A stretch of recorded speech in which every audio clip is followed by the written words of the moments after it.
პასუხობდა და ამ წუთებში შალვა ნათელაშვილი ბიძინა ივანიშვილის ბიზნეს ცენტრთან აკეთებს განცხადებას, მას პირდაპირ ეთერში ვრთავთ.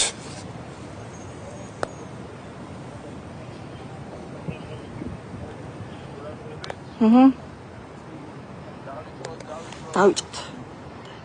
ძვირფასო მეგობრებო, დღეს დავით აღმაშენებლის დღეა და ჩვენ ვიმყოფებით ბიძინ გადამშენებლის ჭიშკართან, რომელმაც დიდი მეფის მიერ 900 წლის უკან გარეკილი არაბები უკან შემოატრიალა და შეუდგა ჩვენი ქვეყნის მასობრივ არაბიზაციას, სადაც ქართველთა ადგილი მისი გაანგარიშებით აღარ უნდა დარჩეს.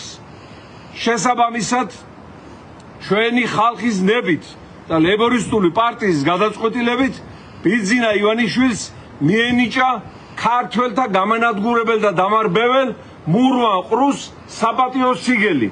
აგერ ამოუტანეთ და ამას დაუტოვებთ თავისი კარიბჭის კიდესთან. მასობრივად მიდის ქართული მიწის გაყიდვა და გასხვისება არაბული ქალაქებისა და დასახლებების შესაქმნელად. ქართველთა რაოდენობამ პირველად 1000 წლეულებში დაიწია 50%-ზე დაბლა, რასაც საგულდაგულოდ გვიმალავენ.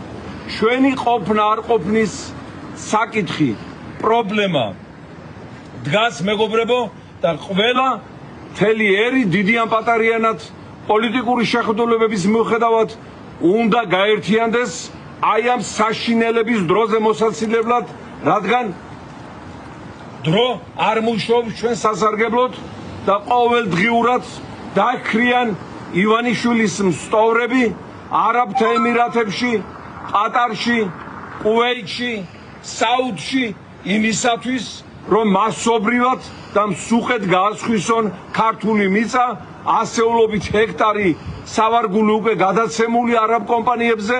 ჩვენ კიდევ ერთხელ აი აქედან ვაფრთხილებთ არაბული ქვეყნის მეთაურებს და დაინტერესებული კომპანიების ხელმძღვანელებს. ივანიშვილის რეჟიმი საერთაშორისო სამართლებრივად აუღიარებელი, უკანონო, არალეგიტიმურია და მის მიერ დადებული კონტრაქტები, მათ შორის ქართული მიწების გასხვისებაზე, არის იურიდიული ძალის არმქონე და ის რეჟიმის შეცვლისთანავე იქნება გაუქმებული, ხოლო ამ კომპანიებს შერჩევათ ზარალი და წაგება. ჩვენ არ დაუშვებთ საქართველოს არაბიზაციას. ეს გაიგოს ყველამ, მტერმა და მოყარემ. ეს შალვა ნათელაშვილი იყო.